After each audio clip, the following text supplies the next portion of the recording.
والصلاة والسلام على سيد الأنبياء والمرسلين وعلى آله وصحبه أجمعين ومن تبعهم بإحسان إلى يوم الدين.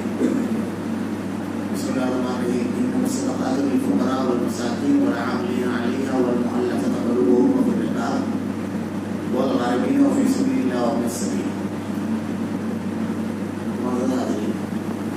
اللہ رب العالمین نے قرآن مجید کے اندر تین چیزوں کو ایک ساتھ بیان فرمایا ہے. ایک تو اطیعوا اللہ و اطیعوا الرسول، اطاعت کرو اللہ کے اور اس کے رسول کی، اور دوسری چیز اس کے ساتھ بیان فرمائی والدین کی اطاعت اور فرمانبرداری اور ان کے ساتھ حسن سلوک اور اپنی توحید، اور تیسری چیز نماز اور زکات.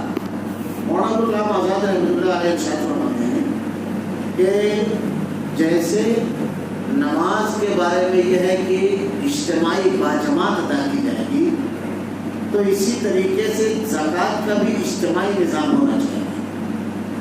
اور اللہ کے نبی صلی اللہ علیہ وسلم کے دور میں یہ چیز موجود تھی کہ زکات کا پورا مال بیت المال میں جمع ہوتا اور پھر وہیں سے تقسیم کیا جاتا. کوشش یہ ہونا چاہیے کہ یہ ایسا ڈھانچہ ہو، ایسا جہاں اجتماعی طور پر زکات جمع ہو اور اجتماعی طور پر بھی وہاں سے مستحقین تک کی تقسیم کیا جائے، ان لوگوں کو وہاں سے عطا کیا جائے. اللہ کے نبی صلی اللہ علیہ وسلم کے دور میں زکات تمام لوگ بیت المال میں جمع کیا کرتے تھے اور اس کا بہتر ڈھنگ سے نظم اور انتظام تھا.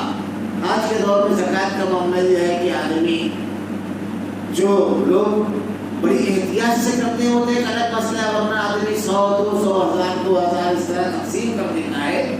نہ لینے والے کے لیے کوئی مسئلہ اس میں نکلتا ہے حل، نہ دینے والے کا اس میں فائدہ ہوتا ہے. ہونا یہ چاہیے کہ ایسا کچھ انتظام ہو کہ کسی کو ایسی مدد ہو جائے، اس انداز میں کچھ کام کیا جائے جیسے آپ 5 7 اگر نظام نہیں ہے تو 5 7 لوگ مل جائیں اور کسی ایک شخص کو اتنا دے دیں کہ معاشیت بڑھتے وہ کھڑا ہو جائے. لیکن ہمارے یہاں جب دینی کام اور ہمدردی کے کام کرنے کی بات آتی ہے تو بہت بڑا مسئلہ یہ ہے کہ ایسے ہاتھوں میں دے دیا جاتا ہے وہ معاملہ جو پہلے مالکی یوم الدین بن جاتا ہے. اگر کوئی شخص ان کے پاس مدد کے لیے جائے تو سب سے پہلے ان سے سوال جواب کریں گے تو نماز کا پابند ہے تو احکامات شریعت پر کتنا عمل کرنے والا ہے یہ سب اللہ تعالیٰ ان سے حساب لے گا، ہمارا کام یہ نہیں ہے. دوسری چیز ان کا معاملہ یہ ہوتا ہے کہ ہاتھ اتنا تنگ ہوتا ہے کہ ان کو ہمیشہ یہ فکر رہتی ہے کہ ہمارے ادارے میں اتنا پیسہ ذلت، جیسے بیت المال میں کتنا پیسہ جمع رہنا چاہیے، اس کے لیے بیت المال نہیں ہوتا ہے. بیت المال میں ختم ہو پیسہ مستحقین تک کے پہنچ جائے، دے دیا جائے. اب ایک آدمی آیا اس کو 5000 روپئے کی ضرورت ہے، بیت المال میں 15000 روپیہ ہے تو منتظمین ذمہ داران آپس میں مشورہ کر کے 2000 روپیہ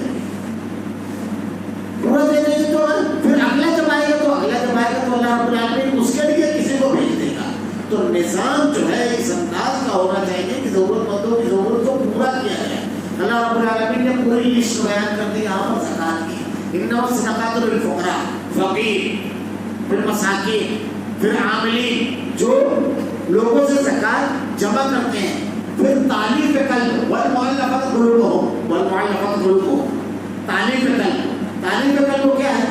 اسلام کے کوئی بہت زیادہ قریب ہے، اگر ہم اس کو دیتے ہیں تو اس کے دینے کی وجہ سے اگر وہ اسلام قبول کر لیتا ہے یا اسلام بالکل نیا قبول کیا ہوا ہے اور اس کو اگر ہم دیتے ہیں تو اس کے دل میں نرمی آ جاتی ہے. اللہ کے نبی صلی اللہ علیہ وسلم کے پاس حضرت علی رضی اللہ عنہ نے یمن سے کچا سونا بھیجا، ایسا سونا جس میں مٹی میں ملا ہوا تھا، تو آپ نے اس کو 4 حصوں میں تقسیم کیا اور 4 حصوں میں تقسیم کرنے کے بعد 4 قبیلے کے سرداروں کو دیا. اور دینے کی حکمت اور مصلحت یہی بیان فرمائی کہ مسلمانوں کے لیے ہمدردی اور نرمی برتیں گے اور اسلام کے پھیلنے میں معاونت کریں گے اور اسلام دشمنوں کو اسلام کے خلاف کوئی عمل کرنے سے روکیں گے. اللہ کے نبی صلی اللہ علیہ وسلم نے اس بنیاد پر لوگوں کو عطا کیا. تو تعلیم قلب وہی اگر غلام ہے آزاد کرانے کے لیے اگر اس نے اپنے مقاتیب سے کچھ کر لیا ہے تو اس کے لیے مقروض کے لیے کوئی آدمی اگر قرضدار ہو گیا ہے تو اس کی قرضوں کی ادائیگی کے لیے اس کے قرضوں سے آزادی کے لیے اور ایسا مسافر ایسا سائل جس کا تمام صادرہ ختم ہو چکا ہے اس کی مدد کے لیے، مجاہد جو اللہ کے راستے میں جہاد کر رہا ہے لیکن اس کا باقاعدہ معاوضہ طے نہیں ہے فی سبیل اللہ، اس میں یہ تمام مسائل اللہ نے بیان کرنا ہے۔ اس میں کچھ چیزیں ایسی ہیں، ہم کن لوگوں کو زکوٰۃ نہیں دے سکتے؟ باپ اپنے بیٹے کو زکوٰۃ نہیں دے سکتا، بیٹا اپنے باپ کو، اپنے دادا کو، اپنے نانا کو، اپنی نانی کو، اپنی دادی کو ان کو زکوٰۃ نہیں دے سکتا۔ کیوں؟ کہ اللہ کے نبی صلی اللہ علیہ وسلم کے پاس ایک مرتبہ آدمی آ کے کہنے لگے کہ میں اپنے باپ کو زکوٰۃ دوں؟ اللہ کے نبی نے ارشاد فرمایا تو اور تیرا مال خود تیرے باپ کا ہے، راس المال میں سے دینا ہے۔ بھائی اگر ہم کمبائنڈ فیملی میں رہتے ہیں، ایک ساتھ رہتے ہیں، ہمارا کاروبار وغیرہ مشترک ہے تو بھائی کو بھی زکوٰۃ نہیں دی جا سکتی، لیکن بعض صورتوں میں علماء کرام نے اس سلسلے میں جواز کا وہ دیا ہے کہ ایسا بھائی کمبائنڈ فیملی میں رہنے کے باوجود ایسا مسئلہ ہے کہ سب لوگ اپنی آمدنی لا کر کے باپ کو دے دیتے ہیں۔ اب ایک بھائی کی بہت زیادہ آمدنی ہے اور ایک کی اتنی محدود آمدنی ہے کہ اس محدود آمدنی میں اس کا مسئلہ یہ رہتا ہے کہ تہوار کے موقع پر اسکول میں بچوں کی کتاب پیاز کے تمام مسائل ہوتے ہیں، تو ایسی صورت میں جب آمدنی الگ الگ ہے، صرف کمبائنڈ فیملی ہے، تو ایسی صورت میں دیا جا سکتا ہے۔ بیٹیاں جن کو ہم نے بیاہ دیا ہے، ان کے شوہر بہت زیادہ غریب ہیں، وہ مستحق ہیں، تو ان کو دی جا سکتی ہے، لیکن سب سے اہم چیز ہے جب ایسے خونی رشتے دار ہیں تو ان کو کوشش کرنا چاہیے کہ راس المال میں سے آدمی اصل مال میں سے مدد کرے۔ اگر اللہ رب العالمین نے صاحب مال زکوٰۃ کا مستحق، زکوٰۃ کے لائق بنایا ہے، غیر مسلم اگر کوئی غیر مسلم شخص ہو اس کو زکوٰۃ کا مال نہیں دیا جائے گا۔ زکوٰۃ وغیرہ آپ دے سکتے ہیں لیکن زکوٰۃ کے لیے مسلمان ہو اس کو دینا چاہیے زکوٰۃ۔ زکوٰۃ کے جو مسائل بیان کیے گئے ان مسائل کو تلاش کر کے دینا، اور کوشش یہ کرنا چاہیے جو سب سے زیادہ ولیت رکھنے والا مسئلہ ہے، یعنی سب سے زیادہ جس کے ضرورت مند موجود ہیں ان تک یہ زکوٰۃ پہنچائی جائے۔ زکوٰۃ کے نہ ادا کرنے کے نقصانات اللہ کے نبی نے ارشاد فرمایا سالی آتی ہے، مندی آتی ہے کاروبار کے اندر، اور اللہ رب العالمین مال کو چھین لیتا ہے۔ ہمارے یہاں ہمیشہ اس قسم کے مسائل سے ہم لوگ دو چار رہتے ہیں کہ مندی، سالی، ہمیشہ کاروبار میں سختی، یہ تمام مسائل سے دو چار ہوتے ہیں۔ اللہ تعالیٰ نے ارشاد فرمایا ہے اولا يرون انهم يفطرون في كل عام مرة او مرتين ثم لا يتوبون ولا هم يذكرون، سال میں ایک یا دو مرتبہ اپنے آزمائش میں امتحان کو مبتلا کرتے ہیں، ثم لا يتوبون، اس کے باوجود وہ توبہ نہیں کرتے۔ توبہ اگر گناہ ہو گیا تو اس سے معافی مانگنا، لا يذكرون، اور اس کے باوجود اللہ کی طرف نہیں پلٹتے، اللہ کو یاد نہیں کرتے۔ ایسے موقع پر جب کوئی آزمائش اور امتحان، اور سب سے پہلے آدمی کو اپنا محاسبہ کرنا چاہیے، سب سے پہلے اپنے آپ کے اوپر غور کریں۔ زکوٰۃ بچانے کے سلسلے میں کچھ لوگ حکمتیں استعمال کرتے ہیں، یعنی رمضان مبارک جب قریب آ جاتا ہے تو وہ زمین وغیرہ خرید لیا، کچھ اور چیزوں میں انویسٹ کر دیا پیسہ۔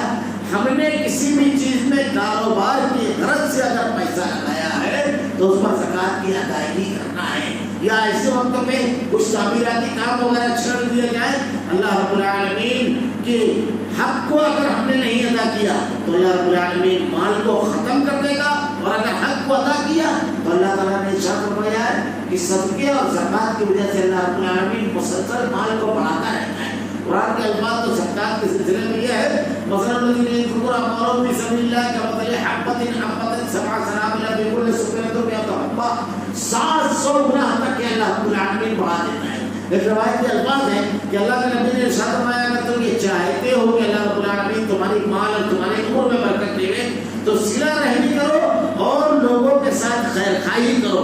بخاری وغیرہ کی روایت ہے کہ تم بعض فاسق فاجر لوگوں کو دیکھو گے کہ وہ لوگوں کو صلہ رحمی کرتے ہیں، لوگوں کو جوڑتے ہیں، اپنے رشتے داروں کے ساتھ خیر خواہی کرتے ہیں، اللہ تعالیٰ مسلسل ان کے مال میں اضافہ کرتا رہتا ہے۔ اللہ کے نبی صلی اللہ علیہ وسلم کے صحابہ کرام کے مسلسل واقعات اگر ہم پڑھیں تو زکوٰۃ کے علاوہ صدقات کی جو تقسیم کا نظام تھا وہاں پر، اور جس طریقے سے اس کو بانٹا جاتا تھا، اور خاص طور سے رمضان مبارک کا جو مہینہ ہے، اس مہینے میں اللہ کے نبی صلی اللہ علیہ وسلم کا معاملہ یہ تھا کہ آپ کا ہاتھ اتنا دراز ہو جاتا، آپ ہوا کے تیز جھونکے کی طرح مال لا کے راستے میں لوگوں کو تقسیم کیا کرتے تھے۔ تو یہ مہینہ اس سلسلے میں خاص طور سے نیکیوں کا موسم بہار ہے۔ اللہ کے نبی صلی اللہ علیہ وسلم کی سخاوت، اللہ کے نبی صلی اللہ علیہ وسلم کی عطا کے جو واقعات ہیں، سلمان بن امیہ کا واقعہ ہے کہ ایک قبیلہ بنو ثقیف غزوہ حنین کے بعد جب اللہ کے نبی کے پاس گئے تو ایک وادی میں پوری بکریاں بھری ہوئی تھی. اللہ کے نبی صلی اللہ علیہ وسلم کے پاس گئے, اللہ کے رسول صلی اللہ علیہ وسلم نے کہا یہ پوری بکریاں تمہاری. صفوان بن امیہ جب اپنی قوم کے پاس واپس گئے تو جا کر کے کہتے ہیں لوگوں اللہ کے نبی ایسے تقسیم کرتے ہیں کہ ان کو ختم ہونے کا خوف نہیں ہے, ان کو خوف ہی نہیں ہے ختم ہونے کا. اتنا دیتے ہیں, اتنا مال مجھ کو انہوں نے دیا, لوگوں ایمان لیا. وہ آ کر کے اپنی قوم کے لوگوں کے درمیان کہتے ہیں اللہ کے رسول صلی اللہ علیہ وسلم کا بڑا مشہور واقعہ ہے کہ ایک مرتبہ حضرت فاطمہ گھر پر تھی, ایک لڑکی ایک عورت آئی, اس کے پاس 2 یا 3 بچیاں تھیں. اب صرف وہ 2 کھجوریں, 3 کھجوریں تھیں. آپ نے تینوں کھجوریں اس عورت کو دے دی, حضرت عائشہ تینوں کھجوریں دی.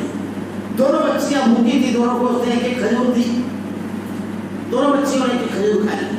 اس کے بعد ماں اس کھجور کو توڑی کہ گٹلی نکال کر کے اسے کھا لوں, لیکن دونوں بچیوں نے اپنی کھجور کھائی تھی اور اس کی طرف اس نے آدھی کھجور دونوں بچیوں کو دے. ان دونوں بچیوں نے وہ آدھی اور ماں اس طریقے سے بھوکی تھی, لیکن 3 کھجوریں جو تھی پورے کے پورے اللہ کے راستے میں انہوں نے صدقہ کیا. اللہ کے نبی صلی اللہ علیہ وسلم کی سنت دیکھی, اللہ کے رسول صحابہ کرام کی سنت دیکھی. اللہ کے نبی نے ارشاد فرمایا جو چیز اللہ نے تمہیں عطا کی ہے اس چیز کے ذریعے اللہ کو راضی کرنے کی کوشش کرو.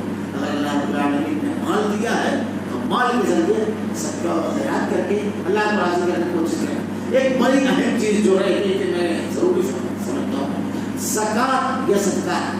اگر ہم نے زکوٰۃ یا صدقہ دے کر کے کسی کے اوپر احسان جتایا, بڑی بدترین چیز. قرآن میں اللہ رب العالمین نے منع فرمایا اور معروف و مغفرت و خیر من صدقۃ یتبعها عذاب. ایسا صدقہ جس کا دینے کے بعد اذیت دی جائے کہ میرے ٹکڑوں میں پلا ہے, میں نے کیا تھا جو یہ ہوا, ساری نیکیوں کو ضائع کر دے گا.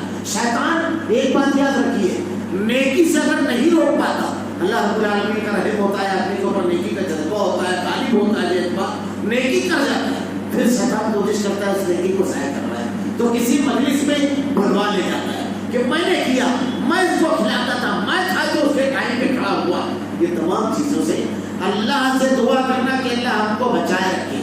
اگر زکوٰۃ میں ہم نے کسی چیز کو کسی کو دے دیا, اس کو واپس نہیں لے سکتے. مثلاً اگر ہم نے ایک پلاٹ خرید کر کے کسی کو دے دیا تو اس کی رہائش کا رقم نہیں ہے, ہمارا قریبی رشتہ دار, اللہ ہم کو اتنی زکوٰۃ دیتا ہے تو اس کو پلاٹ خرید کر کے ہم نے گھر بنا کر دیتے. اب وہ اس پر رہنے لگا تو رہنے لگا جب اس میں, اب کچھ دنوں کے بعد اس کا مزاج بنا کہ نہیں یہ گھر چھوٹا پڑتا ہے, بچے بڑے ہو گئے, اب دوسرا گھر مجھ کو رکھنا چاہیے اس کو بیچ کر. تو وہ گھر جس شخص نے اس کو زکوٰۃ دیا وہ نہیں خرید سکتا, دوسرا کوئی بھی خرید سکتا ہے, وہ نہیں خرید سکتا. اگر دوسرا کوئی خرید لے گا تو اس سے اس کے بعد وہ خرید سکتا ہے. اللہ کے نبی صلی اللہ علیہ وسلم نے منع فرمایا. حضرت عمر رضی اللہ عنہ کا مشہور واقعہ ہے, کوئی سواری کی چیز, مثلا کوئی آٹو رکشا ہے, کسی نے خرید کر کے دے دیا, اگر وہ بیچنا چاہتا ہے تو زکوٰۃ میں دی ہوئی چیز دینے والا شخص نہیں خرید سکتا, اس کا منع ہے. اگر ہم گورنمنٹ پہ اخلاقی بنیاد پر آدمی سامنے والا دباؤ میں رہے گا, وہ ہم سے انہیں نہیں مانگ سکتا, اور جس نے زکوٰۃ دی ہے جب پورا اسی نے دیا تو اس سے وہ سودا کرے گا, یہ اس کے ساتھ زیادتی ہو جائے گی. یہ یاد رکھنا چاہیے, زکوٰۃ اور صدقات دے کر سمجھانا نہیں ہے, اس کو واپس نہیں لینا ہے, اس کو خرید نہیں سکتے, بالکل اس کو خاموش کر دینا ہے. اور کسی کے ساتھ اگر ہم نے ایسی خیر خائی کی ہے, صدقہ ہے تو بالکل چھپا کر کے, زکوٰۃ بھی ہے تو اس کے ساتھ زیادتی نہ ہو. زکوٰۃ مال کا مال ہے, اس کے لیے جس کا مال ہے, آپ کے لیے مال نہیں. ہمارے یہاں مشہور ہے, لوگوں میں یہ جہالت ہے زکوٰۃ مال کا مال ہے, مال میں نہیں دوں گا, ہمارے لیے مال نہیں ہے. اللہ تعالیٰ نے ہم کو سود اور جوا ان تمام چیزوں کو حرام کیا, لیکن زکوٰۃ اور صدقات کو جائز کیا. اگر وقت پڑے آدمی مستحق ہے, ضرورت مند ہے, لے سکتا ہے, نہیں جھجکنا چاہیے اس میں. اللہ رب العالمین نے یہ راستہ کھولا ہے, اور ان لوگوں کے لیے مال ہے جن کا مال ہے, لیکن جس کو ملتا ہے اس کے لیے بالکل صاف اور شفاف ہے. اللہ کے نبی صلی اللہ علیہ وسلم اور آپ کے خانوادہ زکوٰۃ آل بنی ہاشم جو اس کے لیے درست ہونی ہے. حضرت حسین رضی اللہ عنہ نے, حضرت حسن رضی اللہ عنہ صدقے کا کوئی مال تھا, آپ نے اٹھا کر کے منہ میں ڈال لیا. اللہ کے نبی صلی اللہ علیہ وسلم نے انگلی ڈال کر کے نکال دیا اور کہا آل رسول پر کی جائز نہیں. غالباً صحابیہ ان کے یہاں صدقے کا مال آیا تو انہوں نے اللہ کے نبی صلی اللہ علیہ وسلم کو کچھ کھانے کی چیز کی پیش کی. اللہ کے رسول صلی اللہ علیہ وسلم کو جب پیش کیا کہ آپ کھانے لگے تو کسی نے کہا کہ اللہ کے رسول وہ تو صدقے کا تھا, تو اللہ کے نبی نے ارشاد فرمایا وہ اس کے لیے صدقہ تھا، ہمارے لیے ہدیہ ہے. یعنی اگر کسی آدمی کو زکوٰۃ دی گئی تو زکوٰۃ لینے والا اس زکوٰۃ کے پیسے سے کسی کو کھلا پلا رہا ہے، کچھ دے لے رہا ہے، تو یہ سامنے والے کے لیے زکوٰۃ کا پیسہ نہیں ہے. یعنی کسی کو دعوت وغیرہ اگر دے رہا ہے تو اس کے لیے زکوٰۃ کا پیسہ نہیں ہے. تو یہ تصور ہمارے دلوں سے نکال دینا چاہیے. کبھی کبھی ایسا ہوتا ہے کہ ایک آدمی خودداری کی بنیاد پر ضرورت مند ہوتا ہے لیکن اس کے باوجود کہتا ہے کہ میں زکوٰۃ نہیں لوں گا. تو ایسے شخص کو حکمت اختیار کرتے ہوئے، مصلحت اختیار کرتے ہوئے اس کے عزت نفس مجروح نہ ہو، ایسے انداز میں اس کو دینا چاہیے. اللہ رب العالمین اپنے راستے میں مال کو خرچ کرنے کی توفیق دے ہمیں. رب العالمین مال کو خرچ کرنے کے بعد شیطان جو نیکیوں کو ظاہر کرتا ہے، رب العالمین ریا سے ہماری زبانوں کو روک دے، اظہار سے ہماری زبانوں کو روک دے، اس کو اذیت پہنچانے سے ہماری زبانوں کو روک دے. رب العالمین نیکیوں کی توفیق بھی دینے والا تو ہے، نیکیوں کی حفاظت بھی رب العالمین تیرے ہی ذریعے ہوگی. رب العالمین تو ہی اس کی بھی توفیق دینے والا ہے. اللہ ہمیں نیکی کی توفیق دے، نیکیوں کی حفاظت کی توفیق دے، نیکی کرنے کے بعد شیطان کے ورگلانے سے ہماری حفاظت فرما. رب العالمین اللہ ہمارا خاتمہ ایمان کا فرما. ربنا لا تزغ قلوبنا بعد إذ هديتنا وهب لنا من لدنك رحمة إنك أنت الوهاب. سبحانك اللهم وبحمدك أشهد أن لا إله إلا أنت